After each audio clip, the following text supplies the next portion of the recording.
Morning news కి స్వాగతం. పత్రికల్లోని ముఖ్యాంశాలు చూద్దాం. వెలుగు పత్రిక చూసుకుందాం మనం. ఆగమైన వ్యవస్థను సెట్ చేస్తున్నాం అంటూ మెయిన్ బ్యానర్ ఐటమ్ గా వేసుకొని వచ్చింది. ఇక్కడ ఆటంకాలను అధిగమిస్తూ ముందుకు వెళ్తున్నాం. రాష్ట్ర అవతరణ దినోత్సవంలో సీఎం రేవంత్ రెడ్డి అంటూ 4వ పేజీలోని వార్త ఇది. కొత్త ఛాంపియన్ ఎవరో అంటూ వార్త వేసుకొని వచ్చింది. ఇక్కడ నేడు ఐపీఎల్ ఫైనల్ మ్యాచ్ ఆర్పీబీతో పంజాబ్ కింగ్స్ డి అంటూ 8వ పేజీలోని వార్త. 5న రాలేదు 11కు మార్చండి అంటూ వార్త వేసుకొచ్చింది. ఇక్కడ విచారణ తేదీని మార్పించాలని కేసీఆర్ వినతి అంటూ వార్త వేసుకొని వచ్చింది. కాళేశ్వరం జ్యుడిషియల్ కమిషన్ కు లేఖ. కేసీఆర్ విజ్ఞప్తికి కమిషన్ ఓకే, 11కు ఎంక్వైరీ వాయిదా. హరీష్ రావు వివరణ అయ్యాక వెళ్తేనే మేలని భావిస్తున్న కేసీఆర్ అంటూ 4వ పేజీలోని వార్త ఇది. మొత్తం మీద కాళేశ్వరంలో ఆ కేసుకు సంబంధించినంత వరకు నోటీసులు పంపించింది. 5వ తారీఖు వెళ్లాల్సింది ఉండగా 11కు మార్చండి అంటూ కేసీఆర్ గారు మార్పించుకోవడం జరిగింది. మొత్తానికైతే హరీష్ రావుకు ముందు విచారణ అయిన తర్వాత ఈయన వెళ్లే అవకాశాలు ఉన్నాయి అంటూ వార్త తీసుకుని వచ్చింది. దానికి సిట్ కూడా ఓకే చెప్పినట్టు వార్త. వచ్చే ఎన్నికల్లో ఎవరితోనూ పొత్తుండదు, ఒంటరిగా 100 సీట్లు గెలుస్తాం హరీష్ రావు అంటూ 5వ పేజీలోని వార్త ఇది. హరీష్ ఈటెల భేటీపై పక్కా సమాచారం ఉంది, టైం వచ్చినప్పుడు అన్ని బయట పెడతాం. PCC chief Mahesh Kumar Goud. 100 సీట్లు కాదు, ముందు మీ మామ బావ బావమర్దితో పంచాయతీ తేల్చుకో. 10 ఏళ్ల మీ పాలన, 17 నెలల మా పాలనపై చర్చకు రావాలని హరీష్ కు సవాల్ అంటూ వార్త వేసుకొని వచ్చింది. 5వ పేజీలోని వార్త ఇది. బీఆర్ఎస్ కాంగ్రెస్ రాష్ట్రానికి పట్టిన శని అంటూ రాష్ట్రాన్ని రూపాయలు 10 లక్షల కోట్ల అప్పుల్లో ముంచాయి కిషన్ రెడ్డి అంటూ 4వ పేజీలోని వార్త ఇది. బీఆర్ఎస్ లో ఎవరికి వారే రాష్ట్ర అవతరణ వేడుకల్లో పాల్గొనని పార్టీ చీఫ్ కేసీఆర్. నీరుడు వచ్చినా ఇప్పుడు రాలే. అమెరికా టూర్లో ఉన్న కేటీఆర్ పార్టీకి దూరంగా జాగృతితో సొంతంగా కవిత ఉత్సవాలు. తెలంగాణ భవన్లో జెండా ఎగరవేసిన మధుసూదనాచారి, పాల్గొన్న హరీష్ రావు. మొత్తానికైతే బీఆర్ఎస్ లో ఎవరి దారి వారిది అన్నట్టుగా నడుస్తుందని చెప్పుకోవచ్చు. ఇక్కడ కేసీఆర్ ఏమో పార్టీ పగ్గాలు చేతిలో పట్టుకొని ఫామ్ హౌస్ లో ఉన్నారు. హరీష్ రావు ఏమో మొత్తం మీద తన రూటే సపరేట్ అన్నట్టుగా, ఆ తర్వాత కేటీఆర్ అమెరికా టూర్ లో బిజీగా ఉన్నారు. ఇక్కడ కవితమ్మ వచ్చేసరికి జాగృతిలో జెండా ఎగిరేసింది. అంటే బీఆర్ఎస్ పార్టీకి సంబంధించినంత వరకు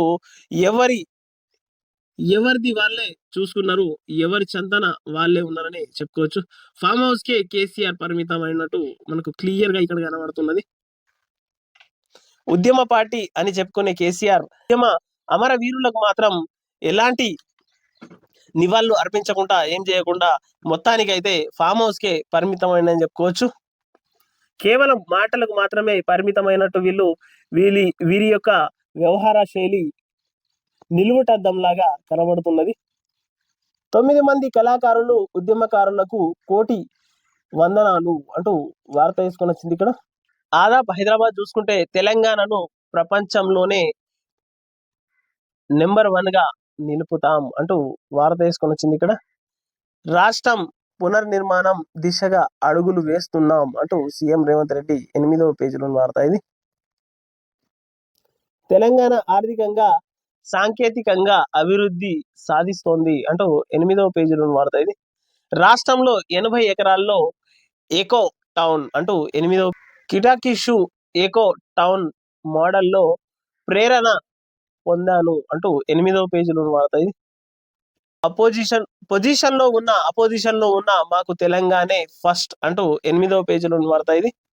గవర్నర్ ను కలిసిన అందాల భామలు అంటూ 2వ పేజీలోని వార్త. రెవెన్యూ వ్యవస్థలో మరో ముందడుగు అంటూ 8వ పేజీలోని వార్త ఇది కూడా. షాడో కమిషనర్ గా మారిన శివారెడ్డి వ్యవహారం అంటూ రెండవ పేజీలోని వార్త ఇది. నీట్ గా మోసం చేస్తున్న నెక్సెస్ ఎలైట్ డెవలపర్స్ అంటూ రెండవ పేజీలోని వార్త ఇది. నీట్ పీజీ 2025 పరీక్ష వాయిదా అంటూ వార్త వేసుకొని వచ్చింది. కాళేశ్వరం కమిషన్ విచారణ తేదీ మార్పు అంటూ 5కు వెళ్లాల్సిన కేసీఆర్ 11న వస్తారు అంటూ వార్త వేసుకొని వచ్చింది. ఇక్కడ సంచలనంగా మారిన కాళేశ్వరం విజిలెన్స్ రిపోర్ట్ అంటూ వార్త వేసుకొని వచ్చింది రెండవ పేజీలోని వార్త. ఇక నమస్తే తెలంగాణ పత్రిక తీసుకుంటే బీజేపీతో పొత్తు ప్రశ్నే లేదు అంటూ వార్త వేసుకొని వచ్చింది. 100 సీట్లు మళ్ళీ అధికారంలోకి వస్తాం అంటూ హరీష్ రావు గారు నిన్న జై తెలంగాణ అనని రేవంత్ అంటూ వార్త వేసుకొని వచ్చింది. ఇక్కడ జీబీ లింక్ పై ఏపీ దూకుడు, గోదావరి జలాల మళ్లింపుకు భారీ స్కెచ్ అంటూ వార్త వేసుకొని వచ్చింది. ఇక్కడ ఆర్బీఐ నుంచి 1500 కోట్ల రుణం అంటూ వార్త వేసుకొని వచ్చింది. 3 నెలల బియ్యం 6 సార్లు తూకం అంటూ వార్త వేసుకొని వచ్చింది. ఇక్కడ 6 సార్లు దాపెడుతున్న ఒక్కో లబ్ధిదారు అంటూ వార్త వేసుకొని వచ్చింది. ఇక్కడ ఆంధ్రజ్యోతి పత్రిక తీసుకుంటే ప్రగతే మా పథం అంటూ వార్త వేసుకొని వచ్చింది. ఇక్కడ తెలంగాణలో ఎకో టౌన్ నిర్మాణం అంటూ 8వ పేజీలోని వార్త ఇది. హైదరాబాద్ జోన్ టాప్ అంటూ వార్త వేసింది. ముందే ముగిసిన వేసవి అంటూ వార్త వేసుకొని వచ్చింది. ఇక్కడ బనకచెర్లకు సాయం చేయండి అంటూ 10వ పేజీలోని వార్త. ప్రజాపక్షం తీసుకుంటే మనం 10 ఏళ్లలో నిర్వీర్యమైన వ్యవస్థను చక్కదిద్దుతున్నాం, త్యాగాలతో రాష్ట్రం సాధించుకున్న ఆకాంక్షలు నెరవేరలే అంటూ వార్త వేసుకొని వచ్చింది. 5వ తేదీన రాలేను అంటూ కేసీఆర్ కాళేశ్వరం సంబంధించిన విచారణ గురించి 11కు వాయిదా వేసుకున్నట్టు వార్త వేసింది. ఇక్కడ ప్రజల వద్దకే రెవెన్యూ అంటూ 12వ పేజీలో వార్త ఇది. ఇక సాక్షి తీసుకుంటే 2047 నాటికి ప్రపంచంలోనే నెంబర్ 1 అంటూ వార్త వేసుకొని వచ్చింది 9వ పేజీలోని వార్త. ఇక్కడ 10 ఏళ్లలో ట్రిలియన్ ఎకానమీ 2047 నాటికి 3 ట్రిలియన్ ఆర్థిక వ్యవస్థగా తెలంగాణ అంటూ రేవంత్ రెడ్డి గారు చెప్తున్నారు. 17 మందిపై క్రిమినల్ చర్యలు అంటూ 5వ పేజీలోని వార్త. మన స్నేహం సుదీర్ఘంగా ఉండాలి అంటూ 5వ పేజీలోని వార్త ఇది. ఎవరితోనూ పొత్తు ఉండదు అంటూ హరీష్ రావు గారు తేల్చి చెప్పినట్టు వార్త వేసింది. ఇక్కడ 11న కాళేశ్వరం విచారణకు కేసీఆర్ అంటూ వార్త. జేఈ అడ్వాన్స్ లో తెలుగు తేజాలు అంటూ వార్త వేసుకొని వచ్చింది. ఇక్కడ నీట్ పీజీ పరీక్ష వాయిదా అంటూ వార్త వేసుకొని వచ్చింది 7వ పేజీలోని వార్త. ఆపరేషన్ స్పెడర్స్ వెబ్ నయా ఫెరల్ హార్బార్ అంటూ 6వ పేజీలోని వార్త ఇది. ఏపీలో రాజా సింగ్ చర్చ అంటూ 8వ పేజీలోని వార్త ఇది. ఇక ఈనాడు పత్రిక తీసుకుంటే ప్రగతి పతాన తెలంగాణ అంటూ వార్త వేసుకొని వచ్చింది. 2047 నాటికి దేశ జీడిపిలో 10% వాటా అందించేలా అడుగులు వేస్తున్నాం అంటూ వార్త వేసుకొని వచ్చింది. ఇక్కడ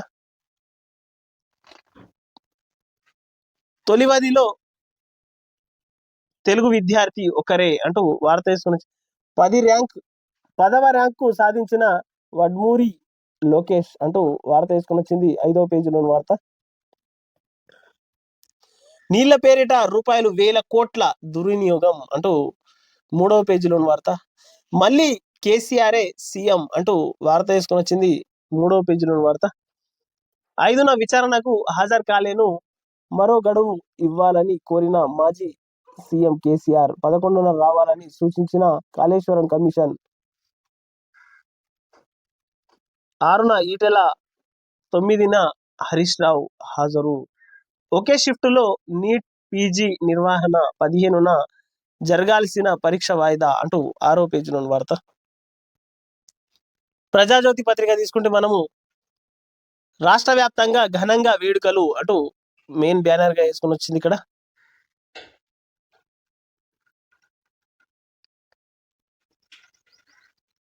ఎకో టౌన్ మోడల్ తో ప్రేరణ పొందాం అంటూ వార్త వేసుకొని వచ్చింది. ఇక్కడ వైమానిక రవాణా పరిశ్రమల్లో భారత్ కీలక పాత్ర అంటూ వార్త వేసింది. ఇక్కడ ఆగస్టు 15 నాటికి భూ సమస్యలు పరిష్కారం, భూభారతి ద్వారా ప్రజల దగ్గరికే అధికారులు రాక మంత్రి పొంగులేటి శ్రీనివాసరెడ్డి వెల్లడి అంటూ వార్త వేసుకొని వచ్చింది ఇక్కడ.